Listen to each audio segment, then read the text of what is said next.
Red crystal too? You're joking.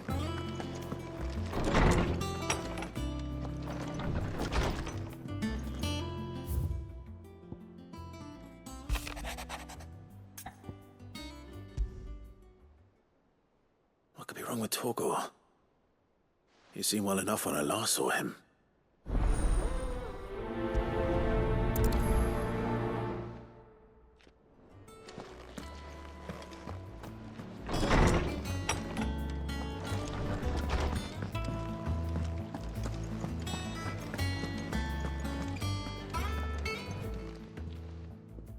I got your note. You think something's wrong with Torgor? So you can read. Congratulations.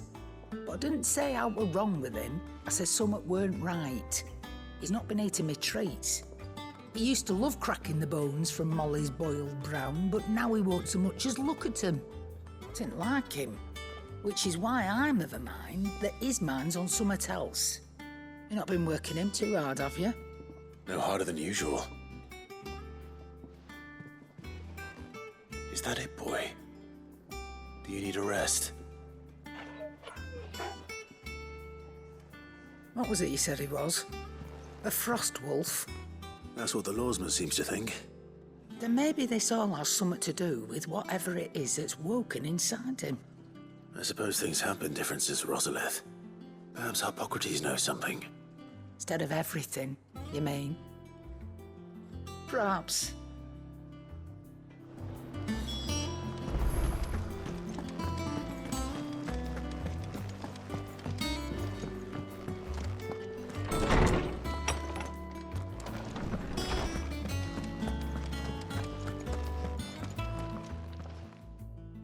Lawsman, I need to ask you about Torgor.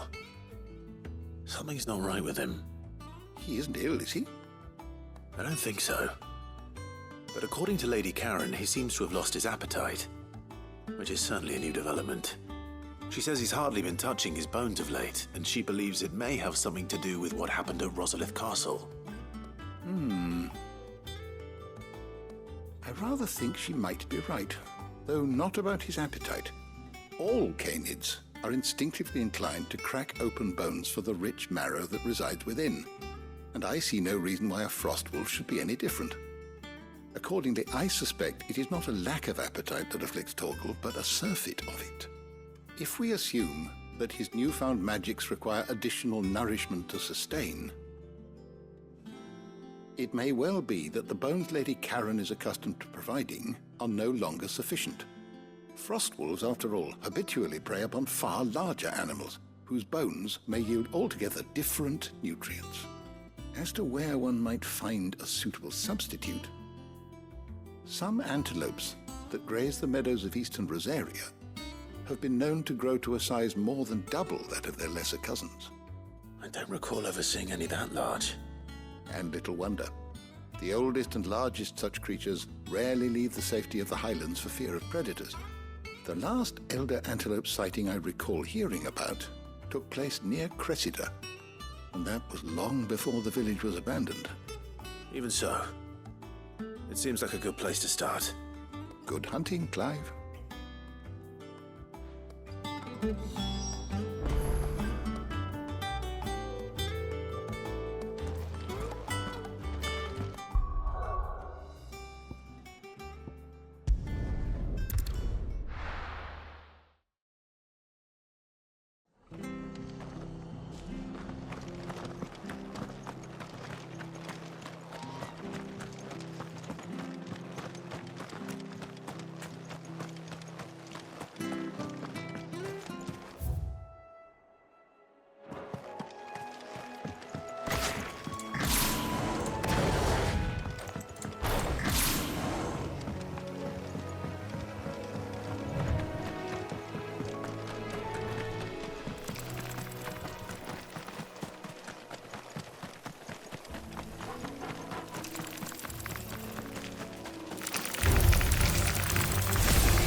is certainly quiet. If I were a giant antelope, it would seem like just the place. I doubt we'll find one bigger than that.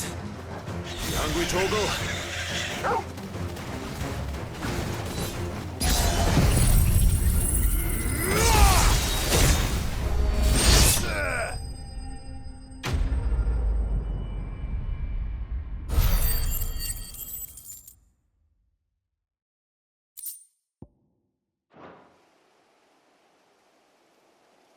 Now,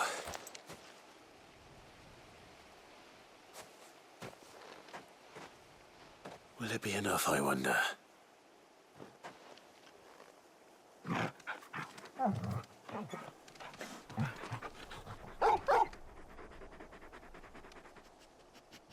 I say that answers my question, which means we owe the lawsman our thanks. You're just a big puppy, aren't you? A very big puppy.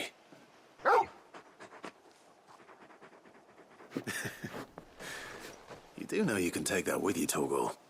Lady Karen will be relieved to hear you've got your appetite back. Come on, boy.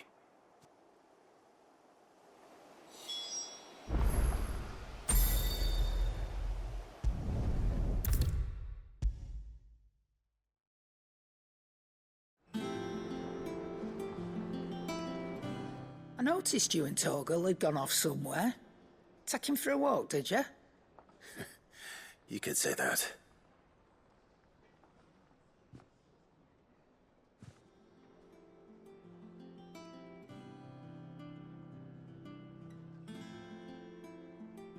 So, Molly's leftovers weren't good enough, eh? That'll teach me for treating you like you're still a pup. All right, no need to shout. Now we know what you're after, I can see about getting some in. Speaking of which, I brought one for later. Can I leave it with you?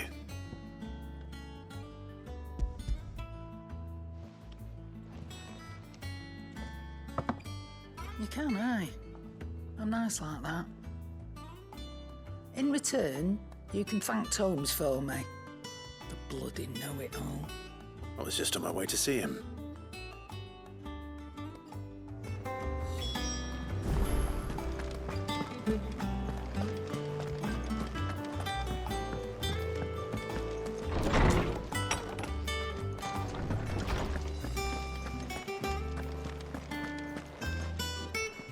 Ah, Clive. Were you able to locate your quarry? We were indeed, lawsman. You pointed us in exactly the right direction. And Torgal's been a very happy hound ever since. Very good, very good. Lady Karen sends her thanks, by the way, for your part in solving the mystery. Ah. But that reminds me. After your last visit, I found myself pondering Torgal's talents. Do you recall our conversation concerning Lady Jill's role in Torgal's transformation? About how she somehow woke the power within him. Precisely that. A reasonable conclusion, I thought, but one which raised certain questions in my mind. You see, the Fenrir of legend served Shiva and Shiva alone. And while the powers attributed to him are certainly impressive, the records imply they are somewhat different in nature to those you described Torgal as having used. What are you suggesting? That Torgal may be the beneficiary of more than one icon's power. Consider that in addition to Lady Jill, he has served as a loyal companion to you, your brother, and even the late Cid. In short, the icons hitherto near at hand, or should I say at paw, have been diverse and plenty, and that number has only grown as the realm's dominance have fallen to your sword. One can but speculate as to how all of this has affected Torgal. He has seemed more fierce of late. And if I am not mistaken, he will grow fiercer still. We are fortunate indeed to be able to count him amongst our allies and not our adversaries. Oh, he's more than an ally. He's a friend.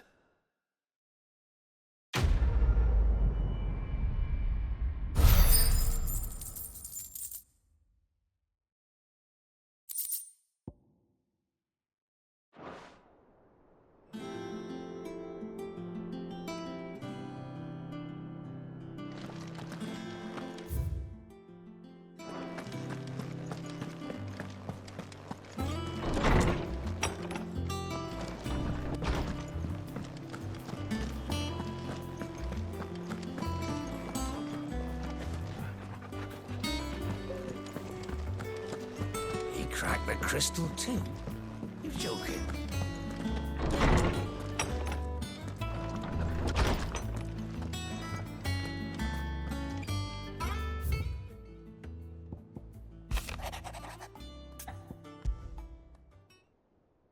Trouble with the ledgers.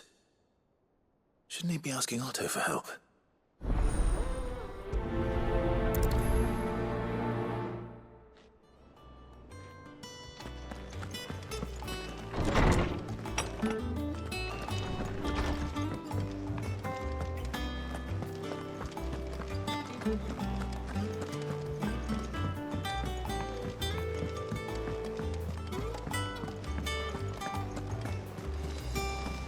Is that the thing Tomes helped with? Meg told me she was building a ship.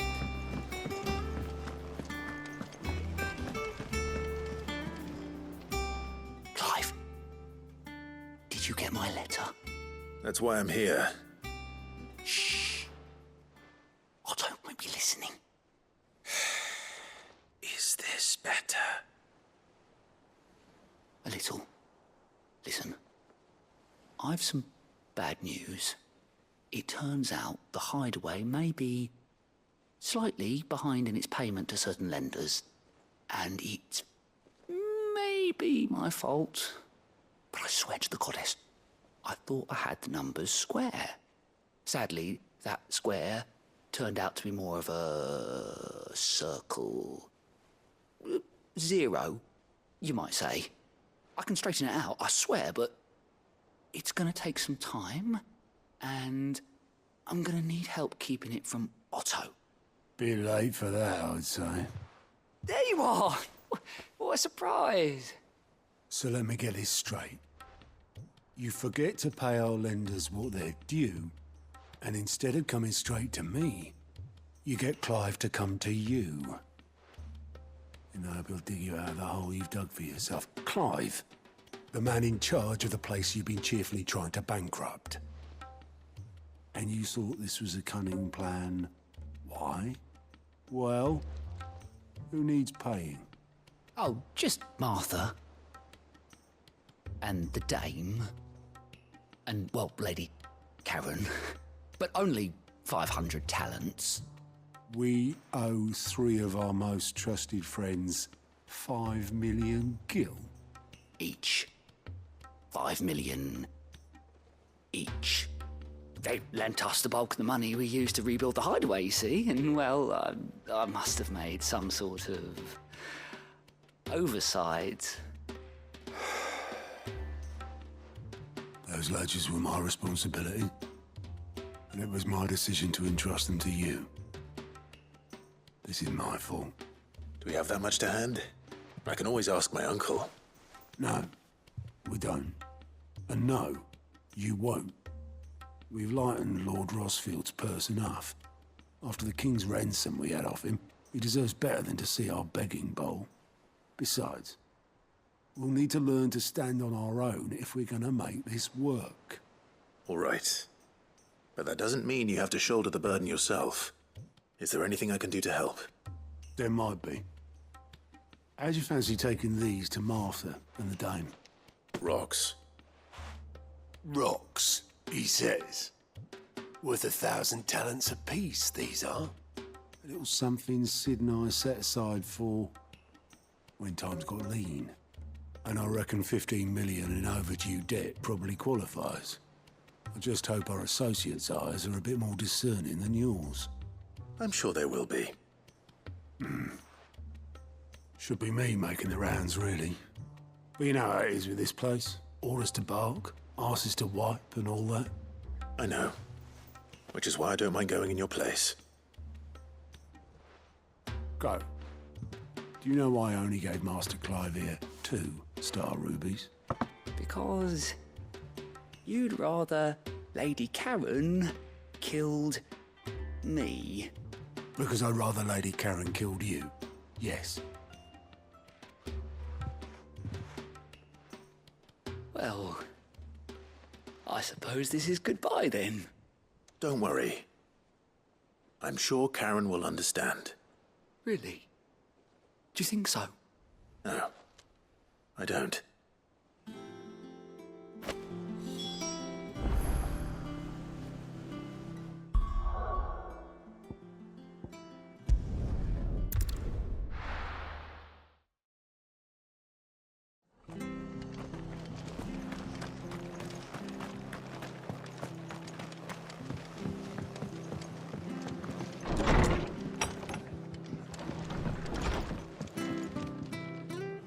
Clive, we weren't expecting you.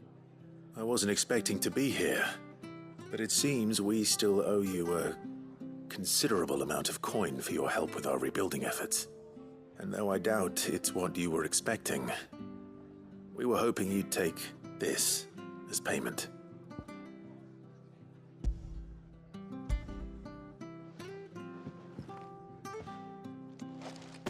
A star ruby? I can't accept this. It's worth at least twice what you owe me. More if you can find yourself the right buyer. Think of the difference as interest. Interest? If word got out I charged that much, no one would ever borrow from me again. Anyway, why are you the one here asking me about this? I'd have expected Otto. Bit much sending the Lord Marquis out to settle your debts, isn't it? The old goat working himself to death again. Something like that. Most days I think he's the only reason the hideaway's still standing. Same as always, eh? Back when the place was nothing but a twinkle in the eye of a recently retired Lord Commander, word is he was the first one Sid reached out to. Probably knew that without his strong arm and level head, the idea would never get off the ground. Sid may have been the face of the hideaway, but Otto's always been the backbone. And when Sid passed away, we were all worried that would be the end of it. That Otto would just give up. His death was hard on everyone. But it must have hit Otto hardest of all. But he didn't give up, did he? Quite the opposite, in fact. If I recall, he was the one who nominated you as Sid's replacement, and rallied the rest around you. I reckon what he saw in Sid, he saw in you too. And don't we all? Doesn't hurt that you're half as stubborn and twice as handsome, neither. That, and you keep good company. I suppose I do.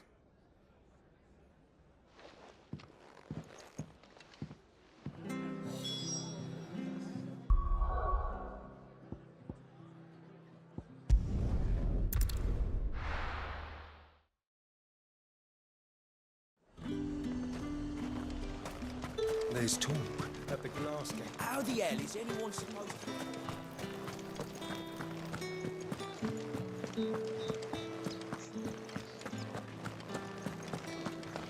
Did you hear? The gates to heaven. I want to see you again. It's all right. I'll be waiting. What am I going to do without sweet water and oil of talc? Still no caravan. Milady, I come bearing gifts.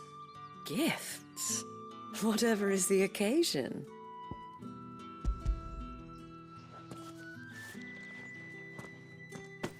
Oh my. Clive, you really have outdone yourself. Otto asked me to give it to you. To settle the hideaway's debt with the Veil. And to compensate you for the time it took us to do so. You disappoint me, Clive. I thought you might finally be warming to me. Tell Otto he can keep his baubles. I tried to tell him as much the first time around. The man owes me nothing, nor does the hideaway. My contribution to the restoration effort was made freely and willingly. It was the least I could do. You once told me Sid did you a kindness. I'd like to do the same. Please, accept it. For my sake. And for Otto's. For all of us. For all you've done. It is rather fetching, isn't it? Very well. Otto is lucky to have you, Clive. I doubt anything could ever replace his son. But you and the others at the hideaway are the closest thing he has to family. Otto had a son. Long ago, yes. Sid told me Otto lost him when he was just a boy, and blamed himself for not being able to stop it. I don't know how it happened, whether there was anything he could have done, but it was clear that it weighed heavily on him. I didn't know. How could you have? I doubt anyone did. Besides Sid. I've never met a man more keen to bear his sorrows in stoic silence. An ill habit, given that both have always been surrounded by friends desperate to help them. I'm beginning to see that.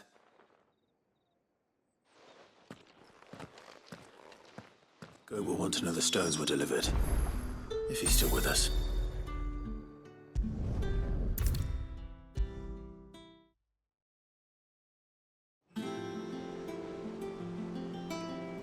Goat.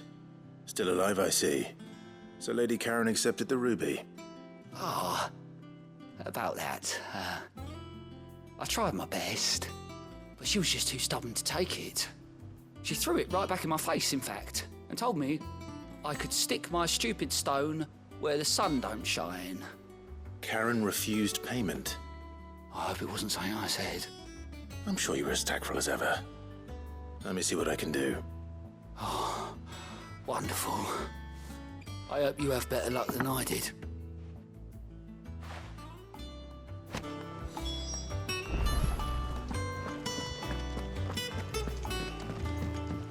It told me she was building a ship. Is that the thing Tomes helped with?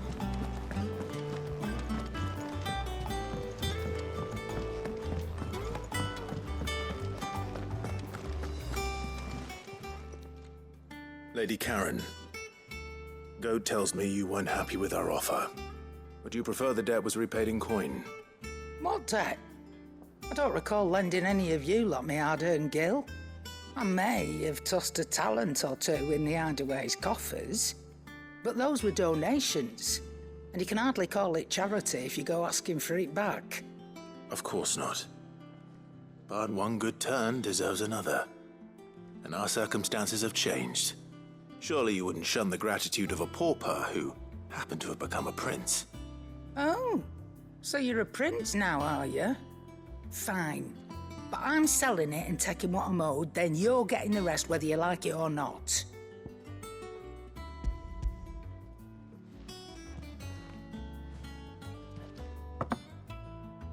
Where'd you even get this?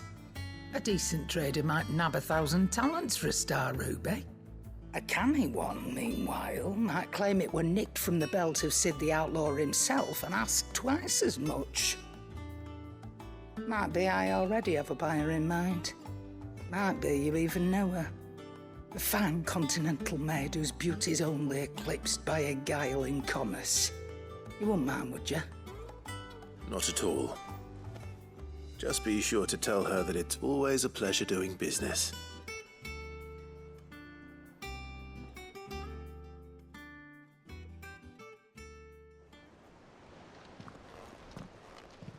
I hear you ended up delivering all 3 stones. Thanks to this lump. I sometimes wonder what I pay you for. Speaking of which, I still haven't been paid last month's wages. Oh, so you remember what's owed to you then? Get your ass behind that disc of yours and don't get up before those ledgers are square. Right away.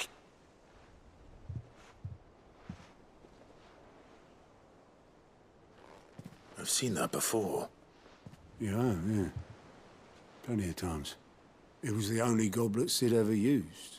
Either out of habit, or because the filthy sod couldn't be bothered to find a clean one. I knew so little about him. Like most people. Martha and the Dame both seem to have fond memories of him. I bet they do. How long did you know Sid before he... Before he died. 20 summers, give or take. Back in the day, I was a purser on a trade ship, which is where I met him. He bought passage to... I forget where.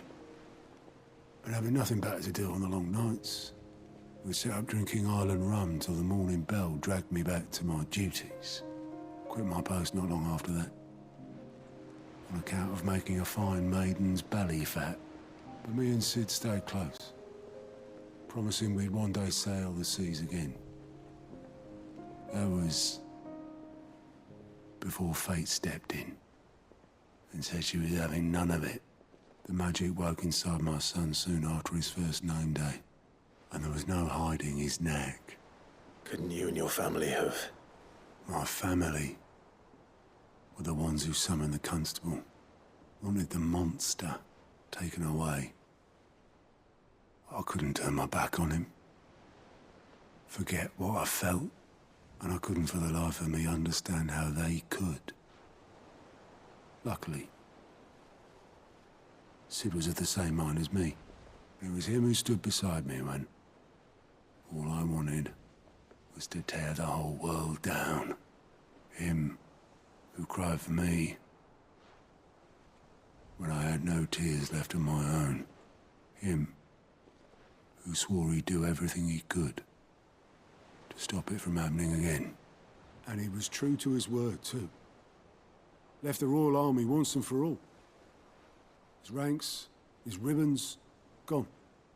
Just like that. Threw away everything he had. All to right a wrong that no one else had the courage to face. I knew then I'd follow that man to the ends of the earth.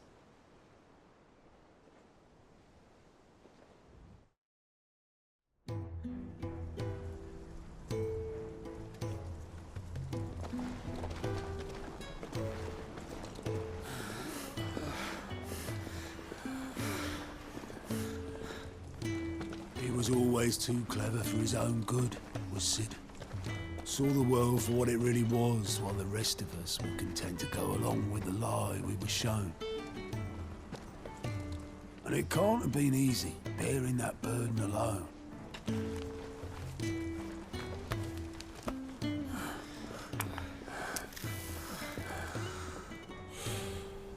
But he didn't let it stop him.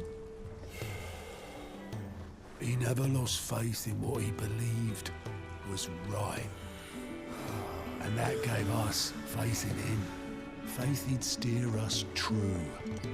So I swore to myself that I'd always be right behind him, ready to catch the stubborn sod, if ever he should fall.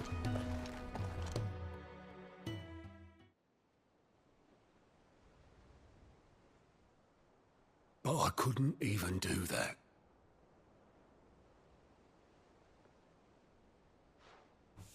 Ignore me. Just the ramblings of a tired old man. Leave that lot. I'll tidy it up in a bit.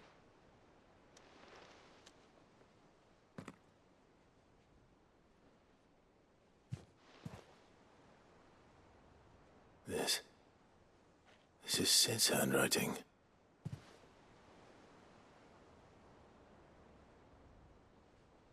Dear Otto.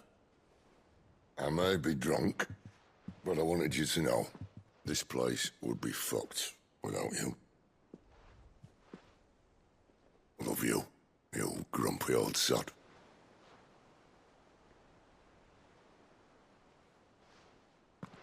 This note. What about it? Sid was right. Without you, we'd all be lost.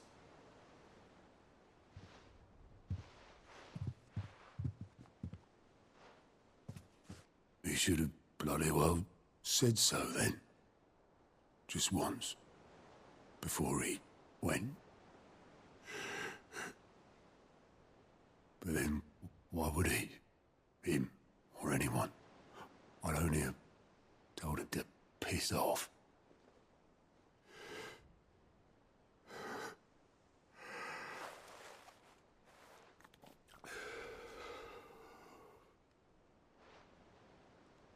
You're wrong, though. Both of you. It was never just me keeping the hideaway afloat. It was all of us. I just shoved people in the right direction. I barely seem to be able to do that anymore.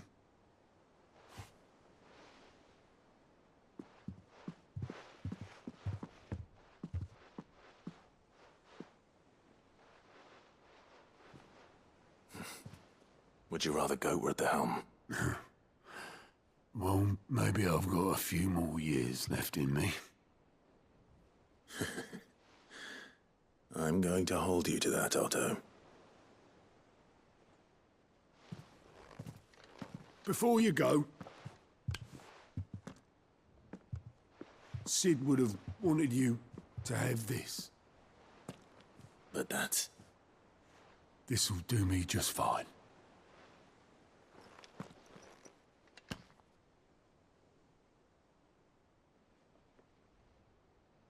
Thanks for the ray of sunshine. I'll see if I can't pay you back. Already have.